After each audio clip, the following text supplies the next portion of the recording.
Hello my dear friends, you're on the Military Summary channel and today we will discuss the situation in Ukraine on the 23rd of October. There we have some dates, so let's start.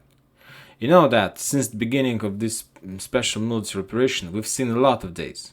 We've seen, as I call those days, the best ever days for the Russians. We've seen the worst day for the Ukrainians. We've seen everything. And today I believe that 23rd of October we can call the one of the most interesting day since the beginning of the special military operation. I believe that in the future, this day, the 23rd of October, will be called as the Day of War. I'm talking about, let's say, military history or something like this. The Day of War calls. What I'm trying to say is that during the day, there were at least by, let's say, 8 p.m. of local time, there were at least 4 phone calls between the Ministry of Defense of Russian Federation and 4 Ministry of Defense of the Western countries. At 1:30 p.m. of local time, the Russian Ministry of Defense, Shoigu, conveyed to his French counterpart his concerns about possible provocations by Ukraine with the use of a dirty bomb, of a nuclear dirty bomb. That conversation started, and I'm not sure about the real time when this conversation started, but we got this update at 1:30 p.m. So I believe that this conversation started earlier, somewhere maybe at 12 a.m. or something like this. But anyway, that was the first sign. At 2:46 p.m. of local time, we got another update from the Ministry of Defense of Russian Federation, and at that moment, the Ministry of Defense reported that the Russian Ministry of Defense, Shoigu, conveyed to his Turkey counterpart his concerns about possible provocation by Ukraine with the use of a dirty bomb. That was at 2:46 p.m. of local time. There were no more notes about this conversation. There were not notes about the results of those conversations, just like step by step introducing to the media about the fact that something is happening today. At 5 p.m. of local time, there was the third conversation, but at that time there was a conversation between the Ministry of Defense of Russian Federation and the Ministry of Defense of United Kingdom. And they were talking about the same. They were talking about possible provocation by Ukraine with the use of a dirty nuclear bomb.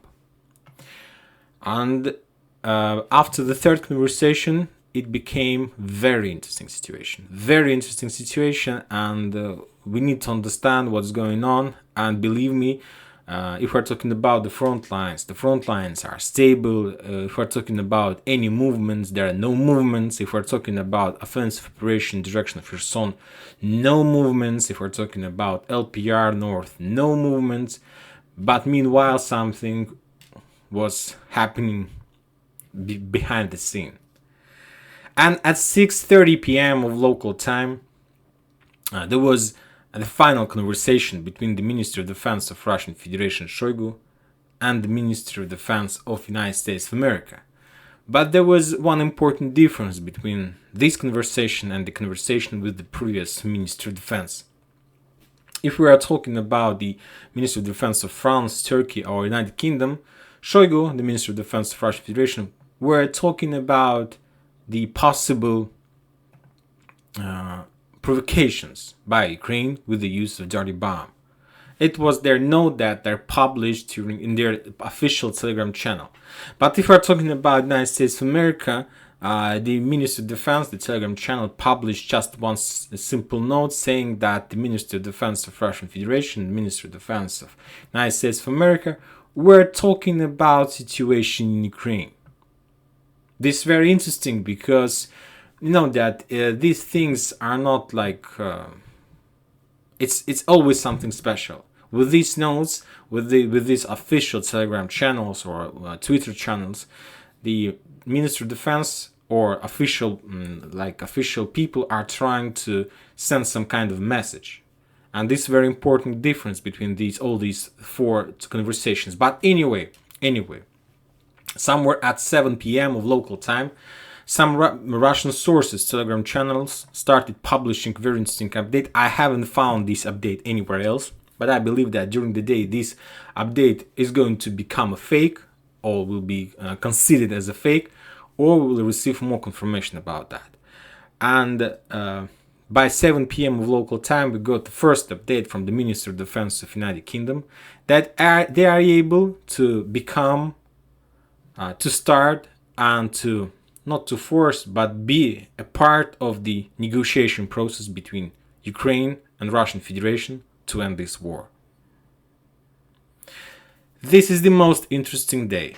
I'm not saying that we are going to see some possible development of this situation, and I hope that these days we are going to see the beginning of the process, of the beginning of the negotiation process and the end of this war between Ukraine and Russian Federation. I believe that we are not going to see the development of this situation to the nuclear war or something like this, but the question is very important: the dirty nuclear bomb. And as you can see, all these updates about this dirty nuclear bomb were made almost at the same time when the Russians started evacuation of Kherson. And we know why the Russians are doing the evacuation process. The thing is that, according to the Russians, the Ukrainians are planning to do some provocation on the Novokakhovka Dam in this area. And to be more precise, according to the Russian sources, the Ukrainians want to destroy this dam. And with help of that, all this water from these water reservoirs will be moved to the south, and there are going to be no Souths anymore. And of course, there are going to be no Russians anymore, because it will be a very big disaster and with a lot of heavy losses. We were talking about the ways how the Ukrainians, according to the Russian sources, were planning to achieve a success and to complete their mission. At least the Russian Telegram channels were talking about two ways how to do this. Or with the usage of mines, sea mines, that we know that Ukrainians have sea mines. All the coast around Odessa is mined with the sea mines, and it's not a very big deal to move some mines to these water reservoirs and to send them to the south. And as soon as they reach the dam, they will detonate and everything will blow up. Or with the usage of the United Kingdom submarine drones. That was the second version of the Russians, how the Ukrainians are able to achieve their goals in this area. But now we understand, according to these phone calls, about the naming, about the same situation, because a few days ago the Russians were talking about provocation on the dam. Now the Russians are saying that Ukrainians are planning to make some provocation with the dirty nuclear bomb. So we understand that if the Ukrainians want to destroy this dam was, by the way, was built during the Soviet period of time. So believe me, this is a very nice dam. This is not something like a fake construction that might be destroyed by a few attacks of HIMARS. The Ukrainians were attacking this dam with HIMARS since the beginning of the special operation, and as you can see, no result in this. So I believe that, according to the Russian sources, according to their understanding of the situation, the Ukrainians might plan to destroy this dam using the dirty nuclear bomb. And of course, the main goal of the Ukrainians, because officially they don't have any nuclear weapon, to blame the Russians in this. And after that, to achieve more support from the Western countries, more support from, not from the Western countries, like from their official authorities. The Ukrainians don't need support from authorities, because we understand that we are talking about the Western countries. The United Kingdom, the Ukraine needs support from civilians, from people, from those who elect the authorities in the Western countries. And of course, to show the nuclear weapon attack, nuclear blow in this area, and after that to blame the Russians in that, might bring them a lot of, let's say, points in this situation. But as I understand, the Russians found everything, they discovered these plans, and I believe that they have evidence. And I believe that during those 4 conversations, the Russians provided some part of evidence showing that we know everything. We know the place where the Ukrainians keep their dirty nuclear bomb. We know all types of movements from every single country who was involved in creation of this dirty bomb. And I believe that, of course, this is a very important thing to provide evidence. But you need to understand that if Ukraine achieves a nuclear weapon, dirty nuclear weapon, clear nuclear weapon, never mind, it doesn't matter. The thing is that if we're talking about the global scope, the enemy country for the Russians are going to receive nuclear weapon. What does it mean? That means that every single country who is considered as an enemy to the Western countries might receive the same dirty nuclear bomb. And we know that there are a lot of countries in the world who are considered as an enemy to the Western countries, to the United States of America, to Israel, and so on. And we understand about the country we are talking about.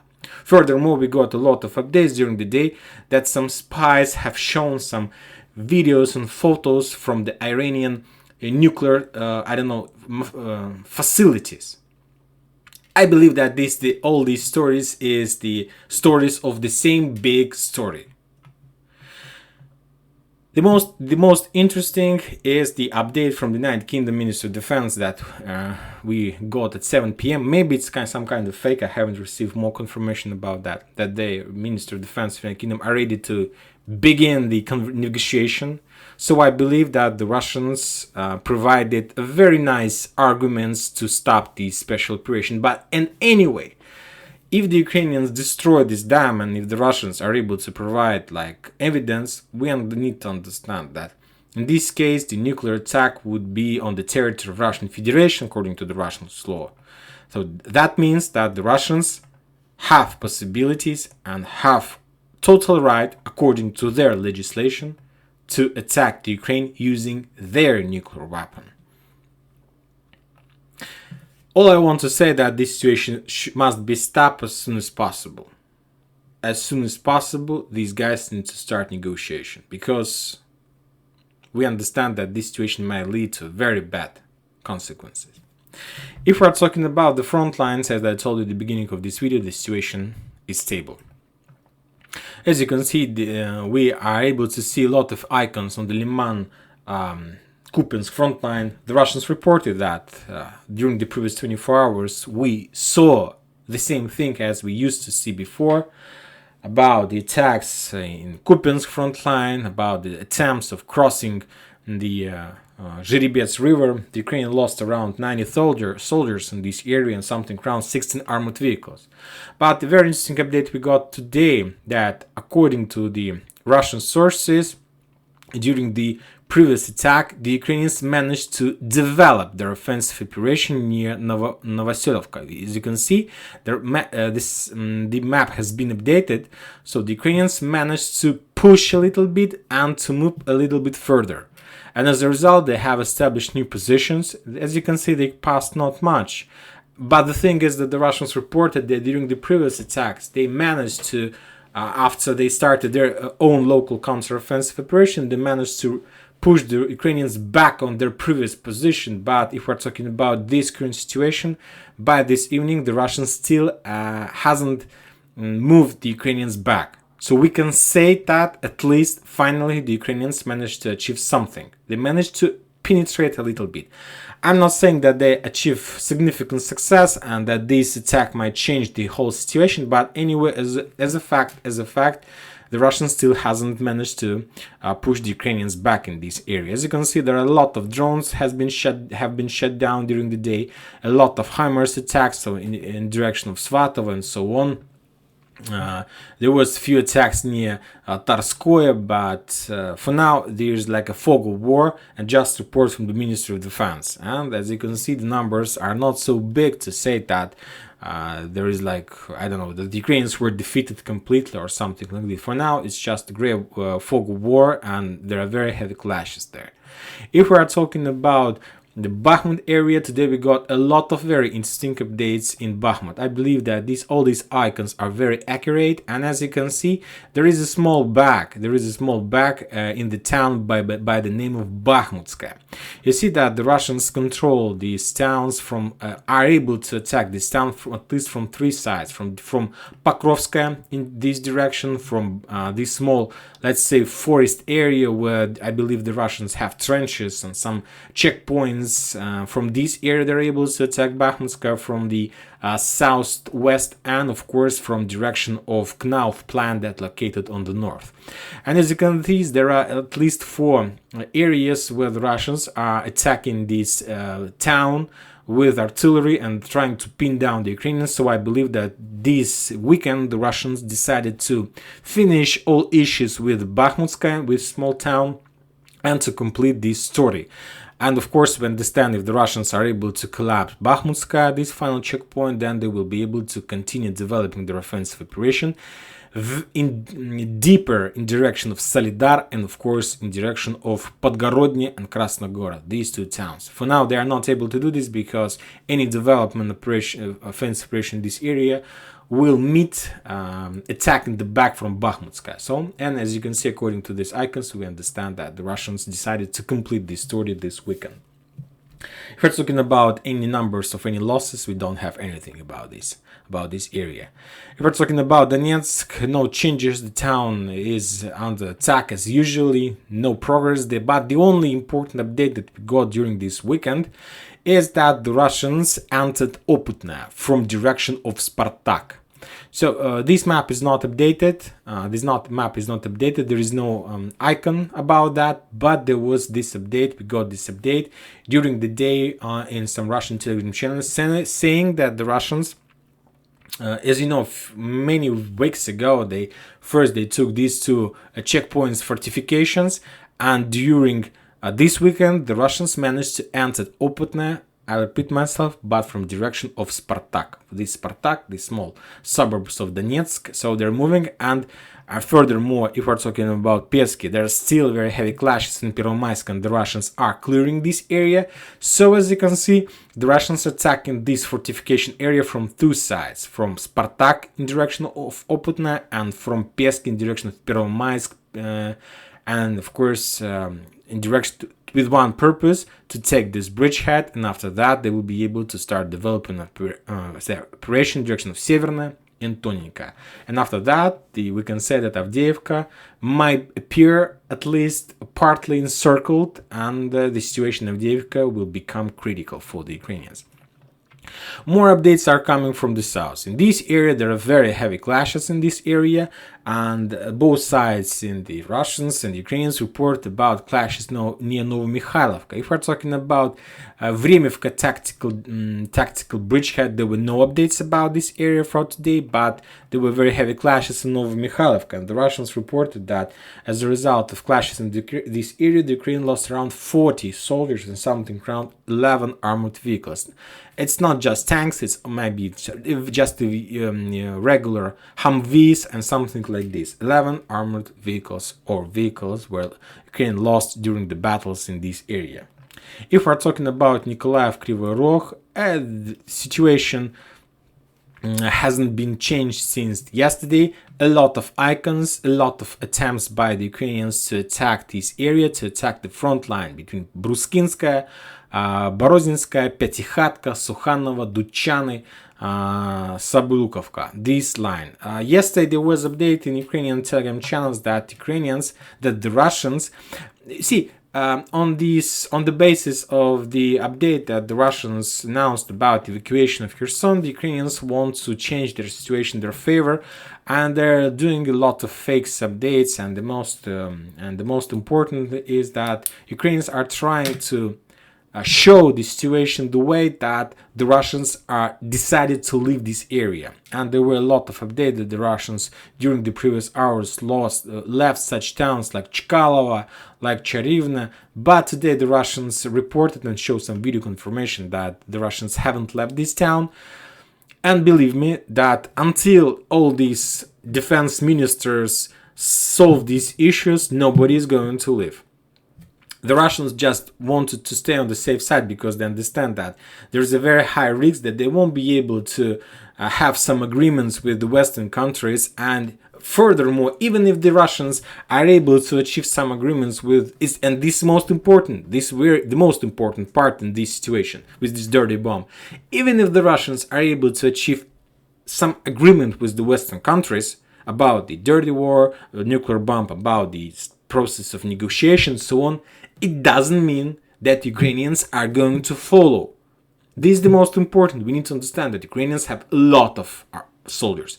They have a very big army. They have a lot of armored vehicles, tanks. And to tell the truth, if we're talking about the Ukrainians, they want to continue because they don't know how to stop. There are still a lot of forces in Ukraine, a lot of forces who wants to continue. I'm talking about those patriot forces and so on, who won't believe, I don't know, who don't want to stop this war. And Zelensky depends on them, and he understands that these forces are able to, let's say, even to eliminate him. So that's why he, even from the Ukrainian side, if the Russians and the Westerns are able to achieve some agreements, it doesn't mean the Ukrainians are going to follow them. And this is the most important. This is the most important part. So the Ukrainians were trying to do the same thing, attack in direction Petykhatka or between Petykhatka and these areas. The Russians have updated their map near Duchany because there was an update that the Ukrainians were developing their offensive operation in direction of Sablukivka. So maybe the Russians decided to leave Duchany and decided to step back. For now, there were no more updates about this area, but anyway, as a result of heavy clashes on this front line, the Ukraine lost around 90 soldiers and something around 11 armored vehicles. 11 armored vehicles. As you can see, there is even an icon in this area. It calls like bomb preparation. You see this one. And if we're talking about this area, this is exactly the place where the Ukrainians have all necessary facilities to prepare the dirty nuclear bomb. I believe that the Russians have everything they need. They have all necessary evidence. Furthermore, I believe that using the Russian Jagger or something or another type of weapon, they're able to reach and to get this bomb and to do something very bad in this area as well. So I believe that everybody decided to take a small pause for consultations, but soon I believe that we're going to see more updates about the situation, and I believe and I hope that we are not going to see another nuclear explosion on the territory of Europe. I hope that we are not going to see this, because if we see this, believe me, we are going to open another page, not even another page of this book. We're going to open a new book of our world and the world we are living in. And that's it for today. Military Summary channel reminds you, we condemn any violence in Ukraine. Thank you for watching. Subscribe to my channel, put your likes, join my Patreon, and have a good day. Bye bye.